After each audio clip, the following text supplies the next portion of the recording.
Hello and welcome to our channel.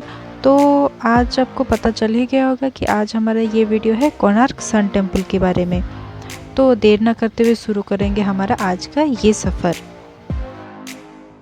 तो हम लोग सुबह सुबह ही करीबन सुबह के 6 बजे निकल पड़े थे और ये जो है नेताजी सुभाष चंद्र बोस ब्रिज, अगर आप यहाँ से देखें तो यहाँ से डिस्टेंस है 83 किलोमीटर, जो लगभग आपको लगेगा 2 घंटा और 2 मिनट, या फिर अगर आप कैसे स्पीड से जाते हैं उसके अनुसार।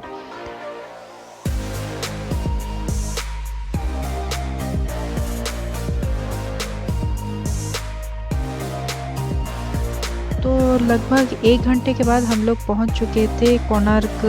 पूरी जो रास्ता है हाईवे छोड़ने के बाद आपको ऐसी पतली मंजिल ही मिलेगी, जैसे कि आप लोग को दोनों तरफ पूरे गांव का नज़ारा देखने को मिलेगा। चारों ओर हरियाली रहती है, बहुत ही अच्छा लगता है।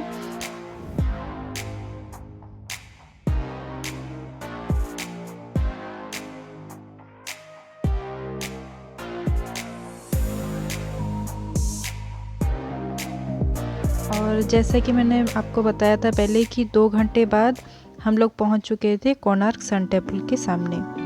और वहां पहुंचते ही आपको वहां पे टिकट करना होगा, जो कि अभी कोरोना के टाइम पे वहां पे टिकट काउंटर बंद है और आपको वहां पे ऑनलाइन एक बार कोड रहता है जिसको आप स्कैन करके वहीं पे कर सकते हैं। कोणार्क मंदिर को ब्लैक पगोड़ा भी कहा जाता है। कोणार्क मंदिर का नाम 2 शब्दों से रखा गया है, जो कि है कोना मतलब कोई एंगल, जो कि हम लोग हिंदी में भी कोना बोलते हैं, और अर्क मतलब सूरज, क्योंकि यहाँ पे सूर्य देव की पूजा होती है और ये टेम्पल ही उन्हीं को डेडिकेट किया था यहाँ के राजा ने। तो मेन गेट से अंदर जाने के बाद जैसे कि आप लोग देख रहे हैं, दोनों साइड पे ही आप लोग को ये हैंडीक्राफ्ट्स की सारी चीज़ें मिलती हैं। और फिर जाने के बाद ये जो है यहाँ पे हमने अपना टिकट चेक करवाया था, और जिससे कि आप लोगों को वो अंदर जाने की अनुमति देते हैं। कोणार्क मंदिर का निर्माण कलिंग या ओडिशा शैली में किया गया है। ओडिशा शैली जो कि दर्शाता है नगर शैली के बारे में। जो आप लोग का अगर पता होगा तो हमारे हिंदू जो आर्किटेक्चर है उसमें नगर, द्राविड़ और वैसर शैली में सारे मंदिरों का निर्माण होता है। तो उसी तरह कोणार्क मंदिर का निर्माण ओडिशा स्टाइल में हुआ था। इसे 13वीं शताब्दी को एक बहुत ही बड़े रथ के आकार में राजा लांगुड़ा नरसिंह देव ने बनवाया था, जो कि 1250 एडी माना जाता है। ओडिशा के आदिवासी होने के कारण हम लोग बचपन से ही अपने माता पिता या फिर गुरुजनों से सुनते आते हैं कि मंदिर को बनाने में 1200 श्रमिक लगे थे और इसे बनाने में भी 12 साल ही लगे थे।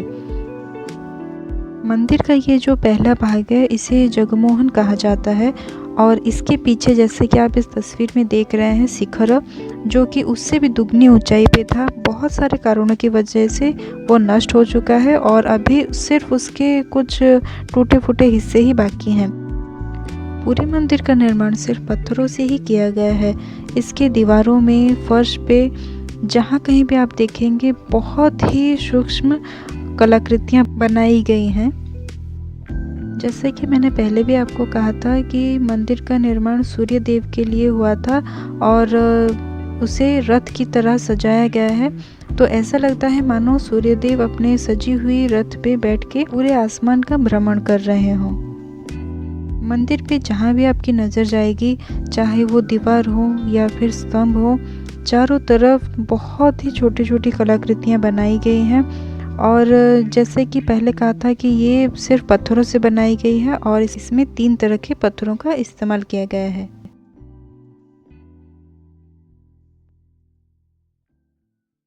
मंदिर में बनी हर एक कलाकृति का अपना ही कोई मतलब रहता है। जैसे कि बहुत सारी जगहों पे आप लोग देखेंगे हाथी, घोड़ों या फिर कई इंसानों के भी कलाकृतियाँ हैं। और जो हमारे दैनिक जो कार्य करते हैं हम लोग, जो कि ये डेली रूटीन है कि कोई माँ अपने बच्चे को आशीर्वाद दे रही है, कोई गुरु अपने शिष्यों को पढ़ा रहे हैं, या फिर कोई राजा अपने प्रजाओं के साथ बातें कर रहे हैं।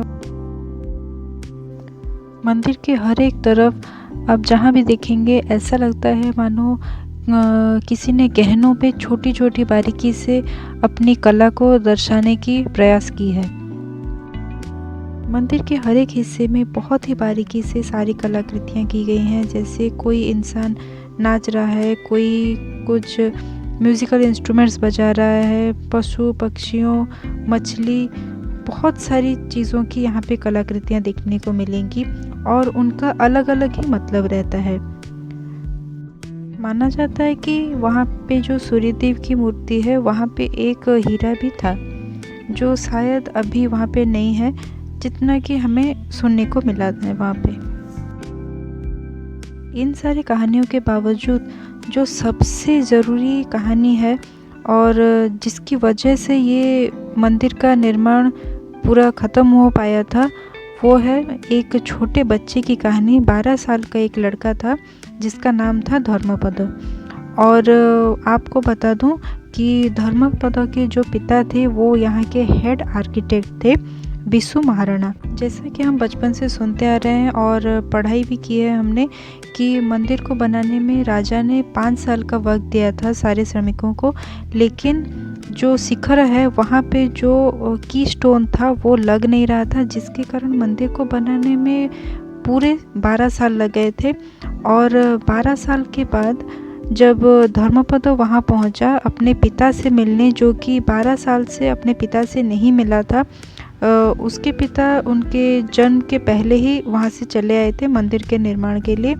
और वो यहाँ पे पहुँचने के बाद सारे श्रमिकों की बात सुनने के बाद उसे पता चला कि मंदिर में क्या कमी रह रही है, जिसकी वजह से ये की स्टोन वहाँ पे नहीं बैठ पा रहा।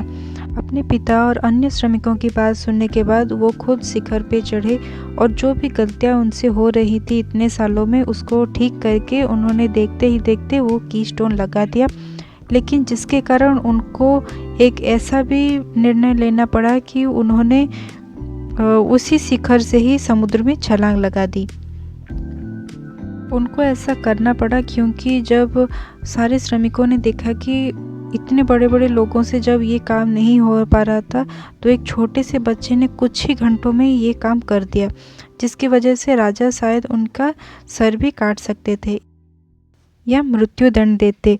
इसीलिए उनका ये डर देखते हुए धर्मपद ने फैसला किया कि वो अपनी ही जान गंवा देंगे ताकि सारे श्रमिकों का यहाँ पे नाम रहे हमेशा हमेशा के लिए। जैसे कि आप लोग देख रहे हैं इस तस्वीर में ये कुछ घोड़े दिखाई दे रहे हैं। कुल मिला के 7 घोड़ों का निर्माण किया गया था, जिनमें से शायद अभी 4 ही घोड़े हैं और दूसरे घोड़े टूट चुके हैं। 7 घोड़े हफ्ते के 7 दिनों को दर्शाते हैं और ये जो 12 जोड़ी चक्र हैं वो 1 साल का जो 12 महीना होता है उनको दर्शाते हैं।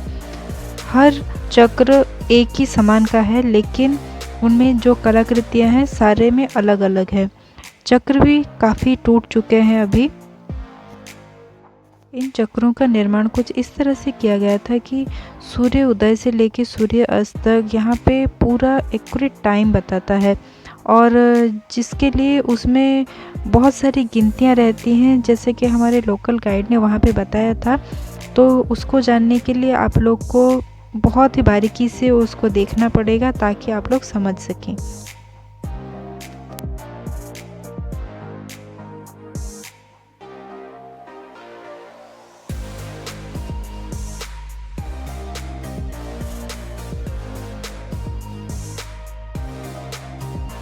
मंदिर के चारों ओर बहुत ही सुंदर से फूलों और पौधों से सजा दिया गया है, लेकिन जब मंदिर का निर्माण हुआ था तो यहाँ पे समुद्र था, बहुत ही करीब समुद्र था, जिसके कारण धर्मपद शिखर से वहाँ पे छलांग लगा दिए थे। मंदिर के अंदर अभी जाना मनाही है क्योंकि वहाँ पे बहुत सारे पत्थर टूट के गिर रहे हैं और बाहर से भी अगर आप लोग देखें बहुत सारी कलाकृतियाँ, जैसे ये घोड़े थे और चक्र भी बहुत सारे टूट चुके हैं।